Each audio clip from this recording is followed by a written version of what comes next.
And now we're ready to dive in. So it probably would be best if we start at the beginning, both with the Felix Hernandez story and when it comes to communication and conversation, which means we are starting with small talk. Some people call it chit chat. Some people call it useless. Some people are very tempted to throw that conversation aside in an effort to get right down to business, right? Because we're trying to get that new client and we're trying to lock up the next big deal, right? And we're trying to negotiate the contract that puts us over the top. Those are all really important conversations. But the conversation that changed your life happened way before that one ever took place. The conversation that made the greatest impact on that new client, on that new deal, with that new conference, with that new convention, might have taken place in an elevator, might have taken place at a conference or at a business lunch, or while sitting at an educational lunch at Safeco Field.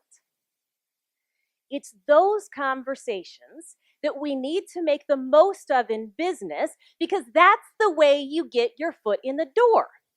Once the conversation turns to business, let's be very honest here. You guys are rock stars. You've got that under control. You can talk about food. You can talk about service. You can talk about the venue space that you're in. You can talk about how it can be used, but it's making sure that you get to those opportunities.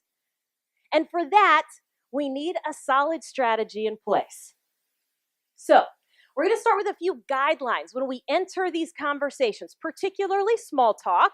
And the beginning of this is small talk with people that you don't really know, right? You might have met them once or twice before, but you don't really know them. So we're going to start with a definition. Anybody ever looked up the definition of communication? Probably not, because I'm the word person and I like to do these sort of things. So I looked it up, and here's what it says. The dictionary definition of communication goes like this. It is the imparting or exchanging of information or news. The imparting or exchanging of information or news. Which, if you stop to think about for a second, it makes sense, right? There is one small problem with that definition. Well, there's many, but there's one that really jumps out to me, is that I promise you that my definition of information varies greatly from everybody else's in the room. Just ask my husband, right? In fact, I promise that most men and most women want two totally separate things when it comes to conversations, right? And we know this, but do you know how to put your finger on what it is? Okay, so here we go. In general, women in a conversation are looking for, has anybody heard this before? Looking for intimacy or a connection, right? Women are looking, and I see some heads nodding, and it's going, oh, okay, I get it, right? Now, this is in general. This means that when I go home and I talk to my husband at night and I talk on and on and on about my day, I am trying to create a connection with him. And the more times he kind of nods and engages with me, I think, great, I am on the right track, right? This is perfect. We're on the same page. He's listening to me. This is great, right? And then you get to the end of the conversation. You go, so what do you think, hon? And he goes, huh? Right? I do this because I think I'm establishing a connection. The more I talk, the more I think this is happening, okay? Men, this is how women can strike up a conversation in line for the bathroom. Okay? It doesn't matter where we're standing. We can strike up a conversation with anybody. Men, on the other hand, are looking for something totally different in a conversation. It's an I word. Any guesses as to what it is? Information. Yes. Men are looking for information. Now, there's a couple key things I want to point out. Number one, these are generalizations. And these are not my generalizations. This comes from Deborah Tannen. She is a linguist. She's done all sorts of studies on how men and women communicate at work. The generalization comes in if we're talking in the framework of small talk with people you don't know. It's just nice to get a general idea of what they want to talk about. Because you should be talking in the way that people want to hear you. You could have the best message in the entire world, but if you're not getting to them in the same way that they receive the information, they're going to block you out long before you get to finish.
Now, there's no right or wrong way to communicate, but certainly there are ways to become more effective. This is a picture of the visiting clubhouse here at Safeco Field. The Mariners clubhouse looks very similar, it's just a little bit larger. TVs are in a different place and there's more couches. Now, I have known Felix Hernandez, as we further the story of his perfect game, since he was a teenager. He was 19 years old when he made his debut. He is now 26 years old.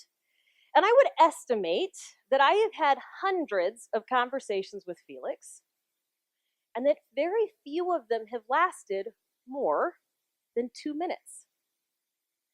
Felix is a lot like the CEO of a company. He's in high demand, and he doesn't have a lot of time. It certainly comes at a premium. Now, he's approachable. You'll always find him sitting at his locker, but there's a lot of people that are trying to get to him. Felix isn't that much different from a lot of the people that you work with. Felix isn't that much different from you, right? You're in high demand. You've got a lot on your plate, and time is at a premium. That is why the next thing we need to look at in a conversation is the time parameters that we place on them. Okay, ladies in the room. I went to brunch, true story, went to brunch on Sunday with a girlfriend. We went to a place down in Pike Place Market. We had a mimosa, a Bloody Mary, and coffee. And we had no time constraints, nothing on the back end of this meeting. We just met for brunch at noon. How long do you think we sat there? 3 hours? Yeah, my parking expired at 2.5 hours and I was over by 30 minutes. So yes, we were in there for 3 hours. Ladies in the room, nod your head. Is this about the way a great conversation works for you? Now turn and look at the miniature table and notice how big their eyes have gotten. Right? Because I see these shocked and just confused looks on their faces. So I'm going right over here. Robert, will you help me out with something?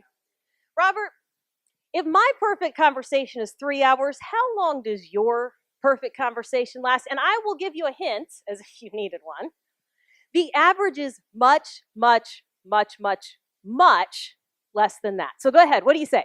Who am I meeting with? I would just say any conversation. You're not meeting for mimosas. You're not meeting with, like your best buddy, although I bet you're not talking that much with him either. But go ahead. Oh, I would say an hour. Robert is a friend I would like to have because Robert has exceeded the average, the number of times that I've asked this question in presentation. Any guesses as to how long most men will fess up to as having the perfect conversation be? I see 3 to 5. What's your name? Drew nailed it. 5 minutes. 95% of the time, when I ask men how long is the perfect conversation, they will say 5 minutes. Now, there is no right or wrong way, but can I point out that there is a huge difference between 3 hours and 5 minutes? And here's where this comes in business and in small talk.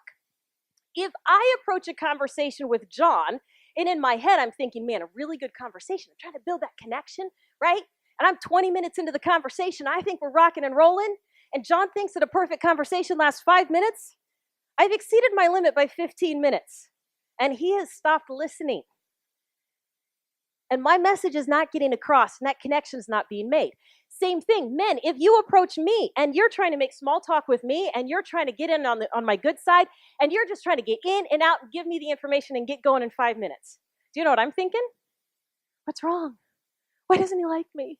Why didn't he talk more? What did I do? Did I say something wrong? Ladies, nod your head. Is this about what you're thinking? Right? So guys, you might have been great in making your point, but all the women can think about is, oh my gosh, what just happened there? So now your point isn't getting made either. So here's what we're going to do. We're going to pick a totally different time frame that we're going to do this in. You ready? 15 seconds. 15 seconds. I did not misspeak. I really did mean seconds. Here's why. This goes back to an old TV broadcasting principle. My very first class in journalism school, when they teach you how to write, writing for TV is very different than writing for anything else. And the shortest increment of time that you have to tell a story is 15 seconds. And I remember walking into class and saying, oh my gosh, there is no way. Like, are you kidding me? Talks too much is written on every single report card, right? They said, no, you have to do it, but you have to pare it down and only give the facts. It's the Reader's Digest version of a story. And I'll be darned, it works. Because if you were to go home and watch King 5 or Como or any of your local channels, you would find that TV shows are timed out in 15-second increments.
It's 15, 30, 45 a minute. Get this, when I produced it King, 15 was my shortest and 90 seconds was my longest. You can, in fact, tell a story. 15 seconds equals about 3 sentences. Here's what this does for the purpose of conversation. And remember, we are talking small talk. We are not talking when you are at the front of the room leading a business meeting. That's different. Okay? In conversations, in small talk, here's what it does. Number one, it splits the gap between 3 hours and 5 minutes. If you build a conversation 15 seconds at a time, you're working with both sides, right? Number two, if you are not quite as verbose, i.e. did not get talks too much on your report cards, it takes the pressure off of you to have to deliver something really great. 3 sentences sound something like this. I can't believe it's only Tuesday. This feels like the longest week ever. I can't wait to get to the weekend. You can do that, right? If you are a talker like me, it keeps you from dominating the conversation. And when you're making small talk and trying to get to know somebody, you need to have like an exchange, a back and forth. So this makes sure that you're talking with somebody, not at somebody. And it keeps you talking in bullet points, which is really what people want. They do want some information and they want to be able to walk away with it. So 15 to 20 seconds, 3 sentences or so. It can be very productive. It certainly is in the TV and the broadcasting world. And it can be for you if we can define a productive conversation. So I defined this about a year ago. Nobody else had, so I decided that we needed some guidelines to make sure that we were doing this right. Because how else do you know if you're hitting the mark, right? So a productive conversation has 3 elements. Number 1, it establishes a connection. Number 2, it builds rapport. And number 3, it creates follow-up opportunities. So connection, rapport, and follow-up.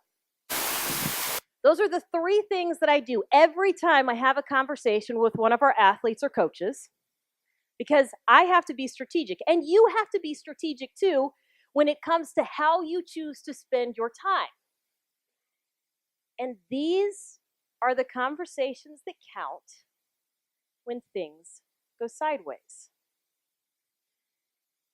This is the part of the story that I have never told anybody before, not in a group. This is a picture of Felix Hernandez in spring training this year, when they set him up to do his shots there that'll be on the video board. The same time that they're doing these, I get a chance to interview the players. And last year in spring training, Felix was the last interview that I needed. I was running really short on time. I was up against a deadline. I had crews coming to tear down my set and take away the cameras. That's the kind of deadline I was on. And Felix was taking his time. And that's okay. Except that our interview started about 4 hours after the originally scheduled time. And it was okay, except that it didn't get off to a very great start. In fact, it was so rough to start that he and I actually walked out of the room for 2 to 3 minutes and discussed whether we were both going to go back into the room.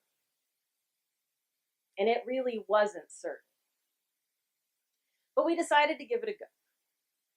So we went back and we tried to start the interview again, and Felix just wasn't his jovial self. Just wasn't feeling it. Didn't want to play along. I was having a hard time because I was frustrated. And I was scheduled to fly home about a day later. So we finished the interview that was very short. And I flew home 24 hours later, and we did not speak for several weeks, partly because I was at home. And when the season started in Japan last year, and then when they came back here, I was pleasant and I was polite around Felix. But it was very different. And you could tell that our relationship was strained.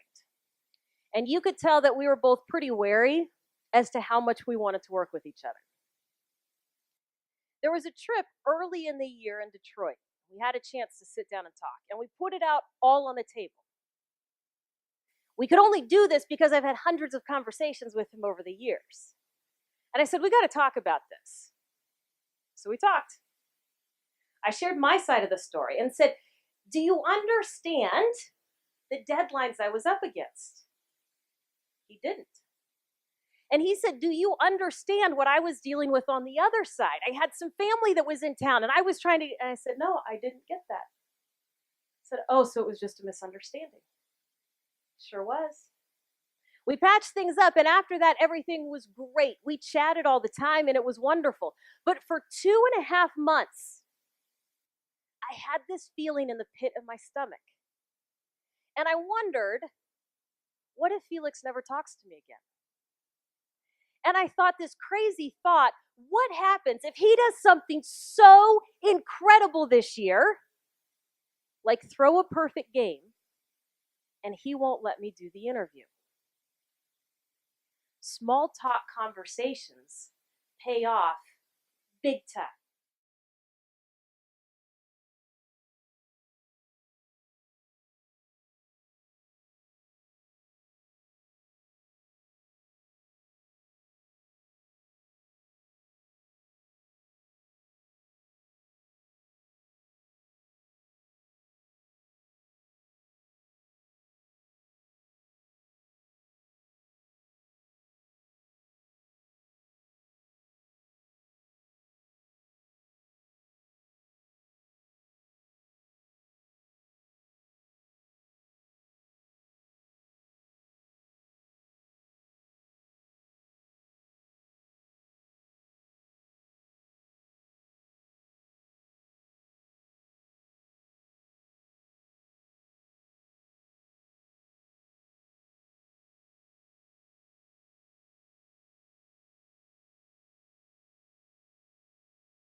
When it comes to trying to find the value in conversations and in small talk like this, it is with the people that you haven't met before. It's also with the people that you currently work with. It seems counterintuitive to say that taking 2 or 5 minutes out of your day, or 20 seconds or 40 seconds, 30 seconds, whatever it is, can actually lead to more productivity, but it absolutely can. There was a study that was done last year by the American Psychiatric Association. And it was a great study because they surveyed American workers throughout the US, and they divided them into 2 groups. The people who felt valued in their job and the people who did not feel valued in their job. And they asked them a whole bunch of questions, but here's the ones that really stuck out to me. It was, how often do you give your best effort at work? And the people who said they felt valued at their job said that 93% of the time they were giving their best effort at work, which I thought was a pretty good number. And then they asked, how engaged would you say that you are at work? How much do you buy into what we're doing and really take an active role? 87% of those who felt valued said, yep, we're on board. We're engaged. We're right there with you. Really good numbers. They asked the same questions to the folks who said that they weren't feeling very valued at work. 33% reported giving their best effort at work. And 27% said that they were actively engaged at work. So your return on investment in that case is 60%. There's a 60% difference in people who feel valued versus people who don't feel valued.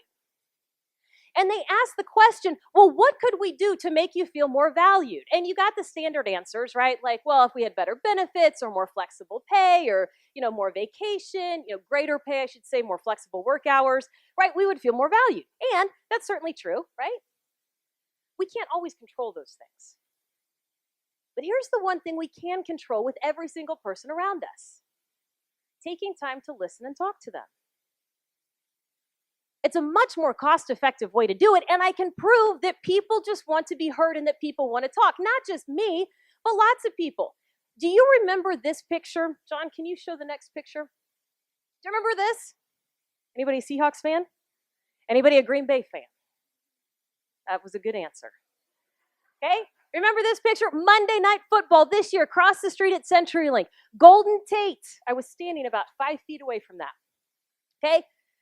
Into the game, Hail Mary pass. They call touchdown Seahawks.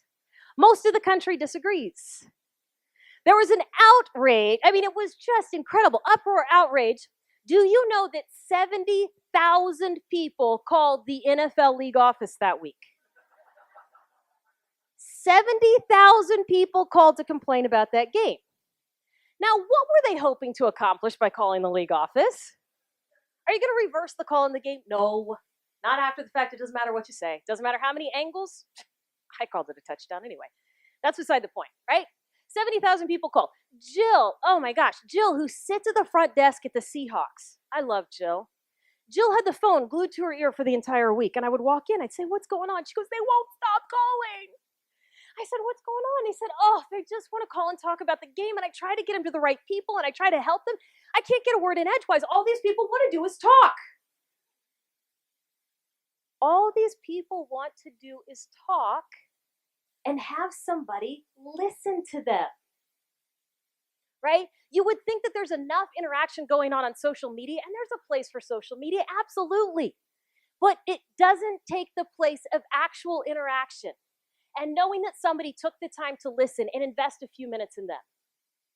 Felix understands this. In fact, Felix is really good. And John, if we could see the next slide. Felix is great at building relationships. I wish you could see him in the clubhouse. He takes the time to go around and to talk to his teammates, make sure that everybody is included, that everybody knows how he feels about them. And it was so interesting because in spring training this year, I talked to every single member of the team last year who was part of the perfect game, except for John Jason, who's moved on. And I started asking them questions. When did you know it was going to be a special day? How did you feel? And every single one of them had a different story when it dawned on them, but all of them said, I knew we couldn't screw this up. We wanted it so badly for Felix. We knew we were going to die for every ball. We were going to make every catch. We were going to make every throw. We had to get it for Felix. Felix was the last person I talked to this year in spring training. And I asked him the same question. I said, did you ever get nervous? He goes, no, not really. When I walked out in the 9th inning, I saw myself on the video board and I thought, I just have to do this. And I said, well, your teammates certainly felt like there was a lot on the line. Did you ever worry about your teammates behind you? Nope. All I had to do was make my pitches. I was fine. Talk about a return on investment. How'd you like to have it all on the line and know your team has your back?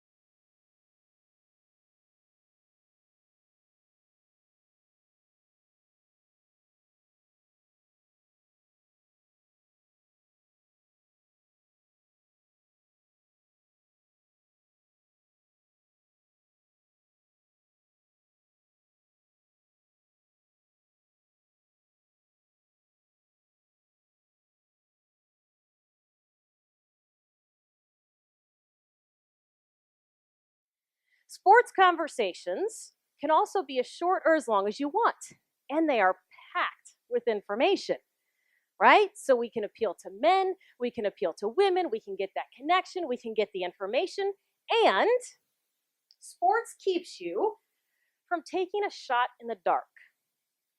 If you have 15 to 30 seconds to make an impression, get a connection and some rapport going, you do not have time to play 20 questions. So did you see the new EMP exhibit? So do you like to drink wine? So did you go on a hike last weekend? So did you go kayaking? So did you go shopping? So do you like horseback riding? Right? You don't have time to play 20 questions. Sports kind of cuts to the chase. Did you watch the game last night or not? Yes or no? Then I can go from there. Okay? We're going to get more into that because I see a couple of looks going, what? How did you just do that? here's the thing. I want to be very clear. How many sports fans do we have in the room? If you consider yourself nice, I feel so at home right now. That is the largest percentage of any crowd. Okay, who would say that they're a sports novice? They might come to a game at Safeco Field, but they're not going to watch all 162 games, but they're kind of on the fence. Awesome. Yeah, awesome. Great. Cool. Cool. Now, how many people just do not see the value of paying attention to sports at all? And it's okay if you're out there. One over there in the corner. Okay, that's okay. And this message then really goes for you. When it comes to talking sports in business, there are many more ways to leverage this conversation than actually talking about the game or the sport itself. These conversations should be thought of as a foot in the door. I'm going to show you how you can direct the conversations however you need them to go, but I don't want you to get stuck on the fact that, oh my gosh, I have to be a sports fan.